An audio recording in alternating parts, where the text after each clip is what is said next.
Of the 171 Sandler O'Neill employees, 83 were in the South Tower. Only 17 made it out. Your husband was just killed. What goes through your mind? The first thing goes through your mind is your kids. The second thing is, how do I pay for it? So I said, okay, and I just tried to imagine. I said, all right, the first thing they're gonna worry about is cash flow. So bang, we're gonna pay them obviously through the end of the year, and we'll pay them bonuses that were greater than what they ever received. That's the short-term cash flow. Second thing they're gonna worry about is benefits. So with the help of our CFO, I figured out how long that we could really stand to do it, and then I doubled it, because I just did. And then was education. And we started a foundation, and that was going to pay for all the education for their kids. It matters a lot to me. Because it's their dads, it's their people who... And they're not there to fight for them. Right, and you are. Well, you got that right. That was Jimmy Dunne, co-founder of Sandler O'Neill, an investment firm that was headquartered in the South Tower of the World Trade Center on September 11th. Armed with his faith and business acumen, he rebuilt his firm and the lives of the families who lost loved ones on that terrible day. He joins me tonight to talk about how his faith sustained him through this trial. He also made headlines recently for his commencement address at his beloved alma mater, the University of Notre Dame. Please welcome Vice Chair of Piper Sandler, Jimmy Dunne. Thanks for being with us, Jimmy. First off, my son graduated from Notre Dame last weekend, as you know, and your commencement speech was one of the most powerful I've ever heard. No filler, all lived experience, and I'm glad you're with us today. I want to start with what you did in the aftermath of 9/11. Your firm was devastated, your partners are gone, and you're on a golf course. What happened?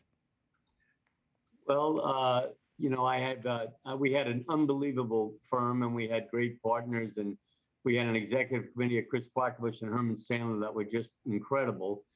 And it was funny, not funny, but the day before, Herman said, whatever you do, don't call in the morning. We'll be fine. Chris will be here and I'll be here. And I was trying to qualify for the mid-amateur. I always called in and get involved in the trade and get distracted. So he was specific about not doing that. And so I actually didn't call in, which was very rare for me.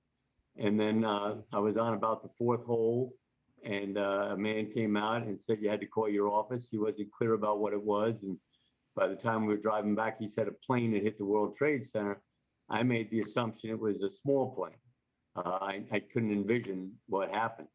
And then I couldn't call the office, obviously, because the phones were not working. I called my house, and a friend was there, and she said, you know, a real plane, like a 747, and you better brace yourself, because I can't see how anybody in your firm survived. So that was the first news I got. And then actually 17 did get out, but many died. Wow. Can you tell me what your immediate thoughts were, Jimmy, and how your faith influenced and informed your leadership in this? It had to be a maelstrom of grief you were going through as you quickly tried to piece all this together. Well, I couldn't really understand it. You know, we in the United States 20 years ago, terrorism was something that happened over there. You know, I was raised in an Irish Catholic family, so I was very aware of the IRA and the conflicts in Northern Ireland, and obviously you know what would go on in the Middle East. But it was foreign to me mentally that something would happen on U.S. soil. The embassies excluded, obviously, and so it took me a little while to really understand it. And I remember early on when they had the early news coverage, they were talking about one of the pilots being a hero. And my thought was, well, if he's a hero, why didn't he go in the East River? You know, I couldn't even, the concept that someone would intentionally do this, it took me an hour or so before could get your hands around that. And then once I understood that it was intentional and it was terrorists, then I knew what was at stake, and I had a great education. I went to St. Joseph's Grammar School, St. John the Baptist High School, University of Notre Dame. My parents had a deep faith. My father, every night, I'd see him on, he hit his knees every night. My mother was a devout Catholic. My sisters would say, my father, you couldn't criticize his children or his faith. that's when you'd see his temper. So, and also we talked about the right types of people that stood up in the storm. I knew that all growing up. You know, he always had different leaders, whether it was Churchill or even football coaches like Lombardi. You know, and so when this was going on, you know, I viewed it as, okay, anyone that ever did anything for me, anyone that was ever helped me, any teacher, any friend, any relative, the parents, you know, now it's my turn to show them that, you know, that they invested in the right guy. And I was going to do everything I possibly could and not worry about the consequence, which was candidly very easy. You know, people talk about that being difficult. Difficult is when you have a lot of different options and decisions. We didn't have any options. There wasn't any decision. It was basically do everything that we could, do the right thing, and do it every day till you died, till you were exhausted. And that's what we did for a long period of time. And fortunately, a lot of good things happened. And we had a lot of help. Yeah. Jimmy, how did that day change you personally? And what you felt you had to do with the rest of your life? I mean, you had survived, my friend. You didn't make it to the office that day. You were out qualifying for your golf match. Well, you know, it's interesting because years earlier, there was that other strike, Raymond, I don't know if you remember, but there was a U-Haul attack that went down in the basement of One World Trade Center. And the next day, the very next day of that day, our office manager, Leslie Richards, who survived, our CFO, May Della Pietro, who we all three of us survived both of them. She met at my apartment that next day of the first bomb. And she said, "You didn't go get your ID and your picture taken, did you?" And she said, "Well, you were scheduled to be at 12:15, the floor above where that bomb went off in 90, I guess it was when the first week we moved in there."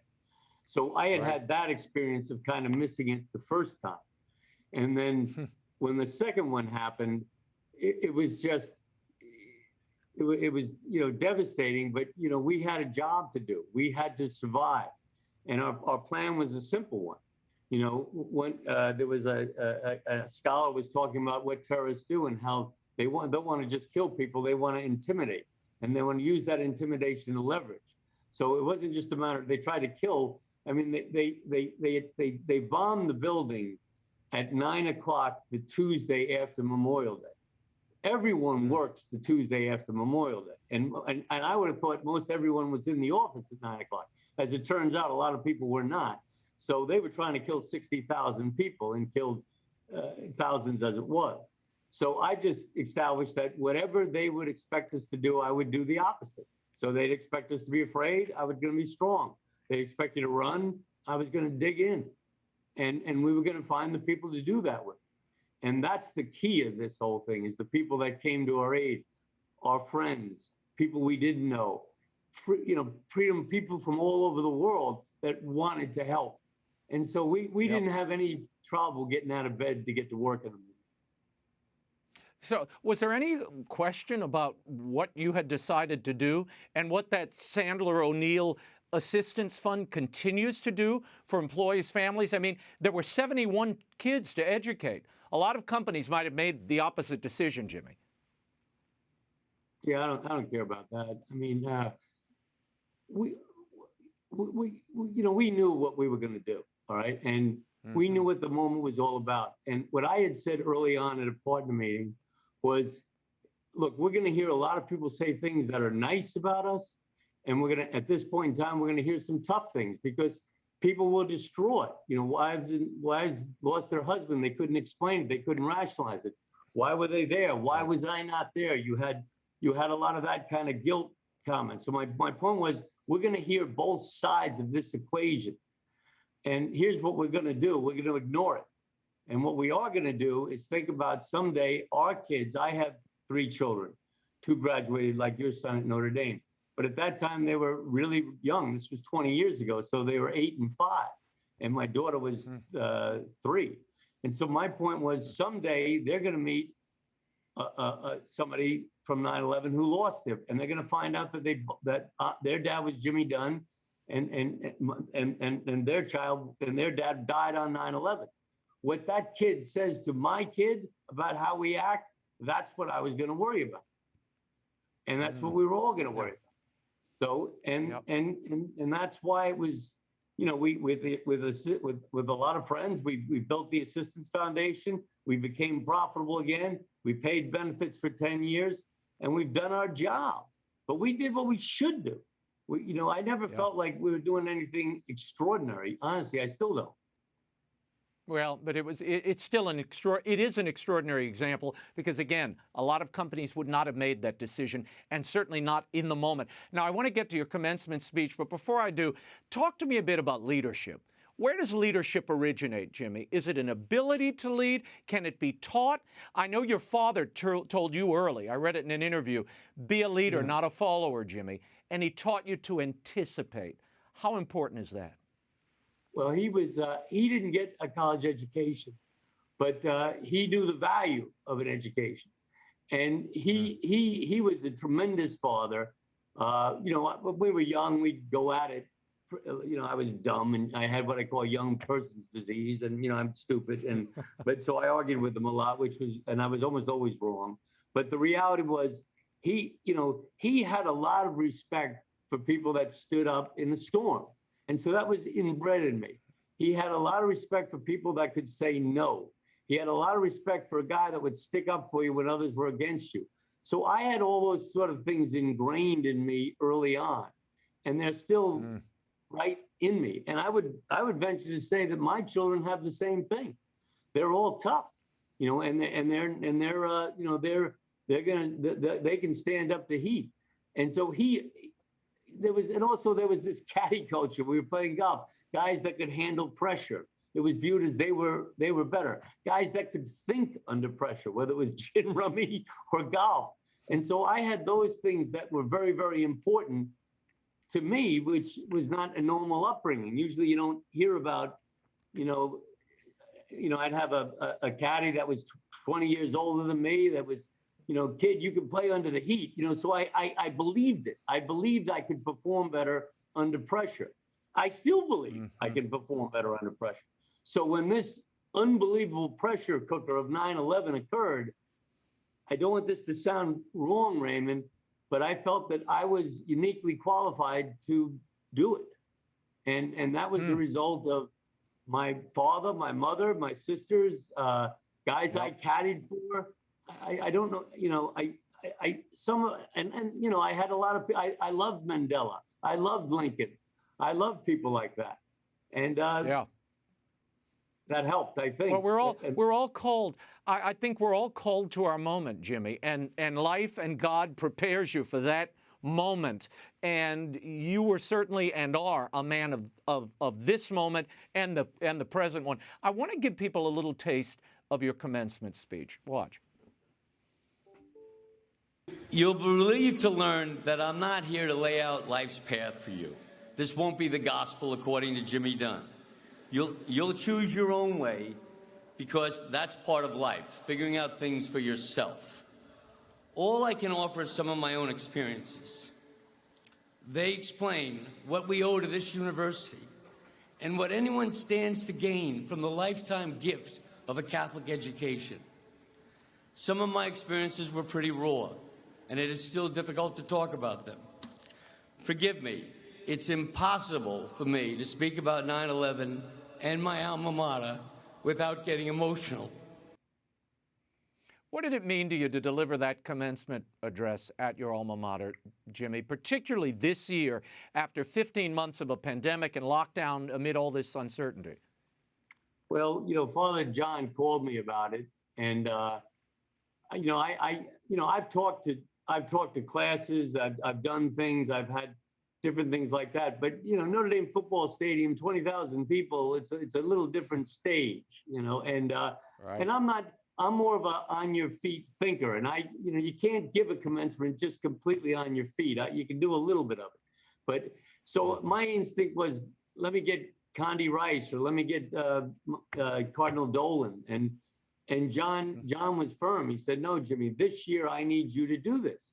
So, part of the great success of Notre Dame is Father John, because he's a gutty guy. I mean, I'm not sure I would have put me in front of people with no script. He didn't ask to see anything. He didn't know what I was going to talk about. Some of it, I don't know what I'm going to talk about before I say it. So he had a lot more. He and Jack Brennan were like committed that this was the right thing to do. And honestly, I tried to get out of it, not because I wasn't honored by it, not because I wish I couldn't do it. I was anxious about it. So obviously Notre Dame, it means the world to me, and it was a great honor, and I'm really grateful the way it kind of worked out. So it was it was nerve-wracking. Jimmy, before I let you go, as a trustee of Notre Dame, first of all, talk to me about the importance of what you call the gift of Catholic education, and how significant was the decision to reopen the campus this year when a great many colleges and universities are still virtual. I mean, I know for my son, it meant an enormous amount to go back to Notre Dame and be in person with his friends and his colleagues and teachers. Well, when I look, I'm a product of a Catholic education, so I can't speak to others, and I'm sure there are other faiths that all do all the great things too. I can only speak to a Catholic education, and character and empathy are really important themes in that education, and that was enormously helpful for me at 9/11. I was more afraid. You talk about Raymond, well, some guys wouldn't have done this or some guys wouldn't have done that. I was more afraid of not doing it than doing it, because I knew what the right thing to do was. Now, it may have been hard, but it would have been a hell of a lot harder if I didn't do it, because then I knew that was wrong. So in that sense, I look right back to the value of from St. Joseph to St. John's to Notre Dame, the people I met. That's what they strive to do. And that's why Catholic education for me is fundamental to my life. As far as our decision to go back, and I say our decision, I'm on the executive committee, but it was Father John and Jack Brennan. But Father John, he did something in COVID which most people didn't do. COVID was either a political, and this is my point of view, right, not his, okay? But COVID was either a political weapon or a political bomb, depending on how you used it. There was never addressing what is it? Where are the real risks? What do we risk by closing down? Father John looked at the totality of it. He got great medical advice from the best people in the world. He understood a lot of the medical risks. Perfection, as I said, has left the building, but he understood that. He understood where the vulnerability was. And then he also understood the risk of us not educating.